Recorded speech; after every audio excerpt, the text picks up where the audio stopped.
አንገላቱ መሆናቸውን ከስፍራው የደረሰን መረጃ አመላከተ። ለኦኤምኤን አስተያየታቸውን የሰጡ ነዋሪዎች መንግስት የኦሮሞ ነጻነት ሰራዊትን ለማጥፋት በሚል ሰበብ ያሰማራቸው ወታደሮች ህብረተሰቡን ወጥቶ መግባት ከልክለዋል ነው ያሉት። በተለይም ዳሪያን በሚባል ከተማ በትምህርት ቤት ውስጥ የሰፈሩት የመንግስት ታጣቂዎች አላንዳች ጥፋትና ወንጀል ወጣቶችን በጅምላ በማሰር ላይ እንደሚገኙ ነዋሪዎቹ ጠቁመዋል። ኩርፎ ጉቴ ዳሪያና ወርቡ ማሲ የመሳሰሉ ቀበሌዎች ውስጥ የሚገኙ ነዋሪዎች የከፋ ችግር ውስጥ መሆናቸውንም ነዋሪዎቹ አክለዋል። በተመሳሳይ ዜና በዞኑ ጎሮ ወረዳ መንግስት ያሰማራቸው ታጣቂዎች ንጹሃንን እያሰሩና እያሰቃዩ እንደሚገኙ ነዋሪዎች ለኦኤምኤን ጠቁመዋል። በወረዳዋ ገጠራማና ከተማ አካባቢ መንግስት ያሰማራቸው ወታደሮች ንጹሃን ዜጎችን ማሰር ካሰሩ በኋላ መደብደብና ማሰቃየት የዕለት ተዕለት ተግባራቸው ማድረጋቸውን ማክለዋል። ነዋሪዎቹ ህብረተሰቡን ከማሰርና ማሰቃየት በተጨማሪ ለአመታት ያካበቱትን ንብረት በመዝረፍ ላይ እንደሚገኙ ጠቁመዋል። አስተያየት ሰጪዎቹ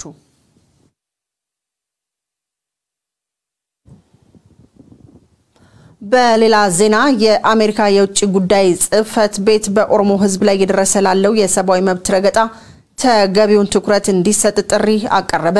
በአሜሪካ የኦሪጎን ግዛትን በመወከል የሴኔት አባል የሆኑት ሴኔተር ጄፍ ሜርክሌ ለአሜሪካ የውጭ ጉዳይ ጽህፈት ቤት የኦሮሞን ህዝብ በተመለከተ ደብዳቤ ጽፈዋል። የአሜሪካ የውጭ ጉዳይ ጽህፈት ቤት በአመታዊ የሰብአዊ መብት ሪፖርቱ እንዲሁም ከኢትዮጵያ መንግስት ጋር በሚኖረው ግንኙነት ለኦሮሞ ህዝብ ትኩረት ሊሰጥ ይገባልም ብለዋል።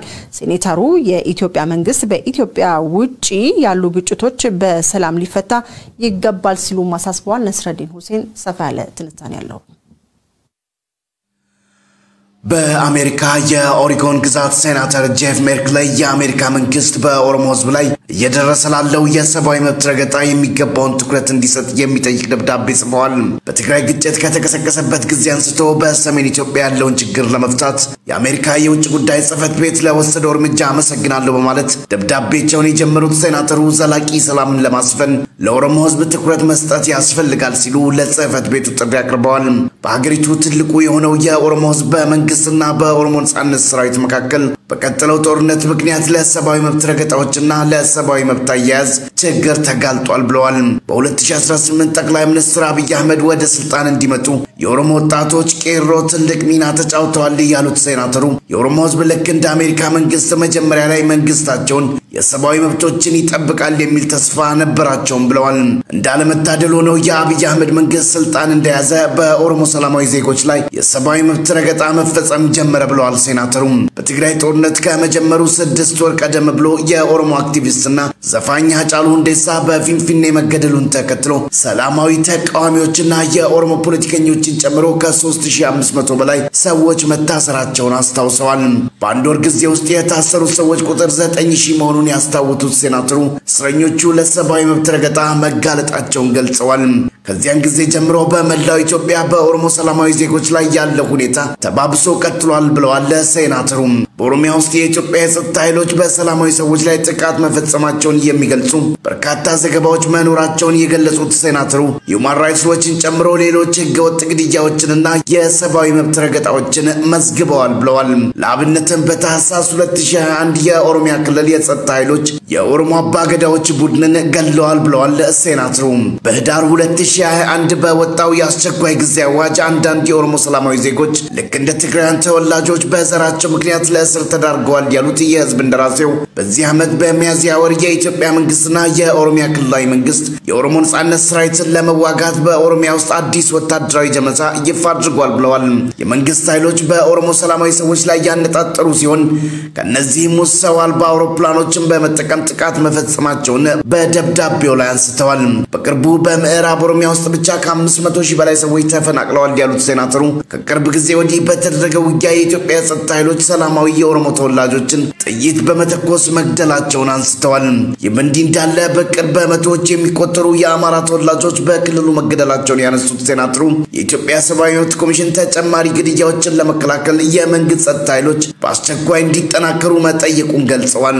የሰብአዊ መብት ጥሰት የፈጸሙት የትኛውም አካል ቢሆን ትርጉም ያለው እርቅና ሰላም የሰፈነበት ኢትዮጵያ እንድትሆን ተጠያቂነት ያስፈልጋል ብለዋል ሴናተሩም። በደቡባዊ ኢትዮጵያ በአሁኑ ወቅት ቢያንስ 8 ሚሊዮን ሰዎች በድርቅ የተጎዱ መሆናቸውንና በኦሮሚያ ውስጥ ከ2 ሚሊዮን በላይ የቤት እንስሳት መሞታቸውን እየጠቀሱ ሴናተሩ በተለይ በክልሉ አንዳንድ አካባቢዎች የተከሰቱ ባሉ ግጭቶችና ጸረ ሽምቅ ዘመቻዎች የሰብአዊ እርዳታ መድረስ አለመቻሉ በጣም ያሳስበኛል ብለዋል።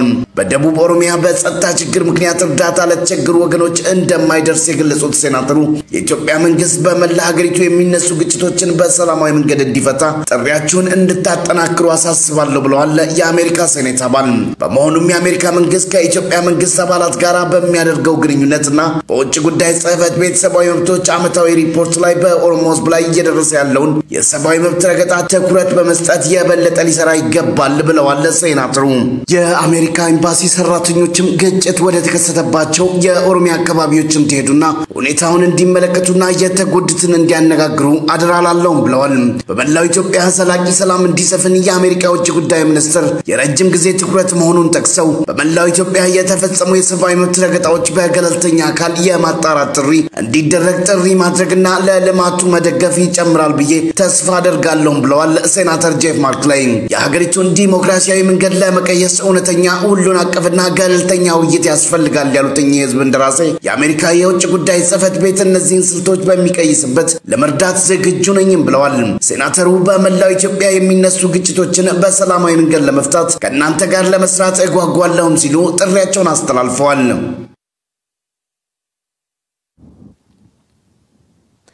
የኦሮሚያ ክልል ሽግግር መንግስት ለማቋቋም ሞክረዋል በሚል የተከሰቱ ሰዎች የተከሰሱበት ክስ በተጠቀሰው የወንጀል ህግ አንቀጽ ውስጥ የሌለ ነው ተባለ። ሁለት የኦሮሚያ ኒውስ ኔትወርክ ጋዜጠኞችን ጨምሮ 17 ተከሳሾች በትናንትናው ዕለት በኦሮሚያ ጠቅላይ ፍርድ ቤት ቀርበዋል። የበንዲ እንዳለ በቡራዩ እስር ቤት ታስሮ የሚገኘው የኦሮሞ ነጻነት ግንባር ከፍተኛ አመራር አቶ ዳዊት አብደታ በጠና ታሞ ሕክምና መከልከላቸውን ቤተሰብ ለኦኤምኤን ገልጿል። ዝርዝራለን። የኦሮሚያ ጠቅላይ ፍርድ ቤት ሁለት የኦኤንኤን ጋዜጠኞችን ጨምሮ 17 በአቶ ቃሲም አብዱላሂ የክስ መዝገብ ስር የተከሰሱ ተከሳሾችን ጉዳይ በቀጠሮ መሰረት በትናንትናው ዕለት ተመልክተዋል። ጉዳዩን በሚመለከት ባለፈው ጊዜ በዋለው ችሎት አቃቤ ህግ ተከሳሾቹ የተከሰሱበትን የወንጀል ህግ አንቀጽ እንዲያስተካክል ፍርድ ቤቱ በወሰነው መሰረት የቀረበ መሆኑን የተከሳሾቹ ጠበቃ አቶ ሚልኪያስ ቡልቻ ለአዲስ ስታንዳርድ አስታውቀዋል። ሆኖም ተሻሽሎ የቀረበው ክስ በተጠቀሰው የወንጀል ህግ አንቀጽ ውስጥ የሌለ ነው ያሉት አቶ ሚልኪያስ የወንጀል ህግ አንቀጹ ምንም እንዳልተቀየረ ለፍርድ ቤቱ ምላሽ ሰጥተናል ሲሉ ማክለዋል። በዚሁ መሰረት በአቃቤ ህግ ተሻሽሎ የሚቀርበውን ክስና በተከሳሾቹ የሚሰጠው ምላሽ መርምሮ ፍርድ ቤቱ ውሳኔ ለመስጠት ለሐምሌ 18 2022 ቀጠሮ ሰጥቷል። ይህ በእንዲ እንዳለ በቡራዩ እስር ቤት ታስረው የሚገኙ የኦሮሞ ነጻነት ግንባር ከፍተኛ አመራር አቶ ዳዊት አብደታ በጠና ታመው ሕክምና መከልከላቸውን ቤተሰብ ለኦኤምኤን ገልጿል። የአርቲስት አጫሉ ሁንዴሳን ግድያ ተከትሎ ከሌሎች የኦሮሞ ነጻነት ግንባር አመራሮች ጋር ለእስር የተዳረጉት አቶ ዳዊት አብደታ በአሁኑ ወቅት አሳሳቢ በሆነ የጤና ሁኔታ ላይ እንደሚገኙ አንድ የቤተሰብ አባል ጠቁመዋል። አቶ ዳዊት ከመታሰራቸው በፊት ሙሉ ጤነኛ እንደነበሩ የተናገሩት የቤተሰብ አባል አሁን ላይ በእስር ቤት ውስጥ በተለይም በጀርባ ህመም እየተሰቃየ ነው ብለዋል። ለመጀመሪያ ጊዜ በፊንፊኔ ጨፌ አራራ በሚገኘው እስር ቤት ከታሰሩ በኋላ ለወገብ በሽታ መጋለጣቸውን ያስታወቁት አስተያየት ሰጫችን አቶ ዳዊት ወገባቸው ላይ ከባድ ህመም እንደሚሰማቸው ወደ ሞጆ ከተዘዋወሩ በኋላ ለቤተሰብ መናገራቸውን አስረድተዋል። መታመማቸውን ለፖሊሶች በተደጋጋሚ ቢናገሩም ሕክምና መከልከላቸውን አክለዋል። ምንጫችን በትናንትናው ዕለት አቶ ዳዊት አብደታ ህመሙ ሲበረታባቸው ወደ ፖሊስ ሆስፒታል መወሰዳቸውን የጠቀሙት ምንጫችን ሆኖም ሆስፒታሉ ለከፍተኛ ምርመራ ሪፈር ቢያደርግም ፖሊሶቹ ይህንን ተግባራዊ ለማድረግ ፈቃደኛ ባለመሆናቸው በድጋሚ ወደ እስር ቤት እንዲመለሱ ተደርጓል ነው ያሉት። አቶ ዳዊት አብደታን ጨምሮ በእስር ላይ የሚገኙ ሌሎች የኦሮሞ ነጻነት ግንባር አመራሮች በነጻ ከእስር እንዲለቀቁ ፍርድ ቤት በተለያዩ ጊዜያት ውሳኔ ቢያስተላልፍም ፖሊሶች ከነበሩበት እስር ቤት በመቀየር ከፍርድ ቤትና ከሰብአዊ መብት ተሟጋች ድርጅቶች የሰወሩ መሆናቸው ነው የሚነገረው። በሌላ ዜና የዶላር እጥረት ከኢትዮጵያ የሚነሱ የሐጅ ተጓዦችን ጉዞ አስተጓጎለ። በየዓመቱ በሚሊዮኖች የሚቆጠሩ ሙስሊሞች ወደ መካ በመሄድ የሚያከናውኑት የሐጅና ኡምራ ሃይማኖታዊ ስነ ስርዓት በኮሮና ቫይረስ ወረርሽኝ ምክንያት ባለፉት 2 ዓመታት ተቋርጦ ስለነበረ በዚህ ዓመት በርካታ ኢትዮጵያውያን ተጓዦች ለመሄድ ተዘጋጅተው ነበር።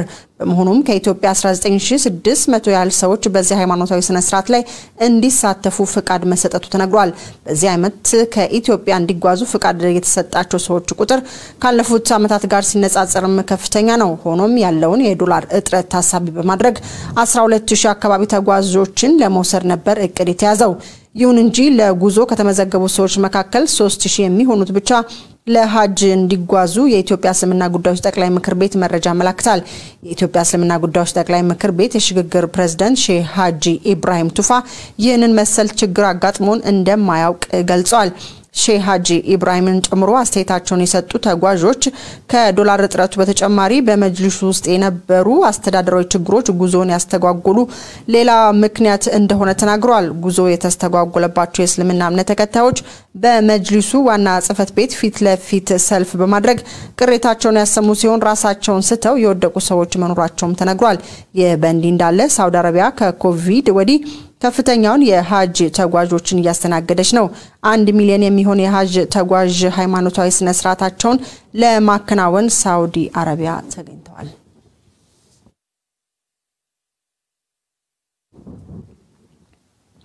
በመጨረሻም ከውጭ ያገኘነው ዘገባ የቀድሞ የጃፓን ጠቅላይ ሚኒስትር ሺንዞ አቤ በጥይት ከተመቱ በኋላ ማረፋቸው ተሰማ። ዛሬ ጧት በፖለቲካዊ እንቅስቃሴ ላይ ሳሉ በጥይት የተመቱት የቀድሞ የጃፓን ጠቅላይ ሚኒስትር ሺንዞ አቤ አንድ ግለሰብ ከኋላቸው መጥቶ 2 ጊዜ እንደተኮሰባቸው ተዘግቦ የነበረ ሲሆን ህይወታቸው ማለፉ ተሰምቷል። የሀገሪቱ ጠቅላይ ሚኒስትር ፋሚዮ ኪሺዳ በቀድሞ ጠቅላይ ሚኒስትሩ ህልፈት የሰማቸውን ጥልቅ ሐዘን የገለጹ ሲሆን ጥቃቱን ክፋትና ጭካኔ የተሞላበት መሆኑንና የማይታገሱት ድርጊት እንደሆነ ገልጸዋል። የጃፓን ያደጋ ጊዜ ባለስልጣን እንዳለው ጥቃቱን ተከትሎ የቀድሞ ጠቅላይ ሚኒስትር በአንገታቸው የቀኝ ክፍል በጥይት መመታታቸውንና በግራ ደረታቸው በኩልም ከፍተኛ የደም መፍሰስ አጋጥሟቸው እንደነበር ገልጿል። ጥቃቱን ያደረሰው ግለሰብ ለመሸሽ ምንም አይነት ሙከራ ያላደረገ ሲሆን በጸጥታ ኃይሎች ቁጥጥር ስር ውሏልም ነው የተባለው። ጃፓንን በጠቅላይ ሚኒስትርነት ለረጅም ጊዜ በመምራት የሚታወቁት የ67 ዓመቱ ሺንዞ አቤ በጤና እክል ምክንያት ስልጣናቸውን የለቀቁት ከ2 ዓመት በፊት መሆኑ ይታወቃል። ዘገባው የቢቢሲ ነው።